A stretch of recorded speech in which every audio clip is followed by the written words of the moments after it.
may earthquake na nararanasan, yung mga biktima ng mga earthquake na nawala ng anak, nawala ng marami ang nawala ng bahay, naghihirap ngayon, nanghihingi.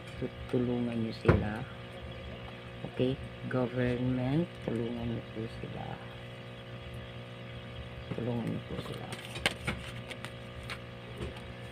kasi naghihirap sila. Need nila ng ikaw yung magiging leader, Gemini, or maghanap ka ng katimo. Ikaw ang magdala ng or ikaw, ito yung mature na tao, yung mayaman na tao na tinunan ko ng energy kanina, Gemini. Ikaw ito siguro na kailangan mong mag-travel to help these people out there na nasa Mindanao, nasa may Visayas, na naghihirap ngayon dahil nawalan sila ng mga building, yung mga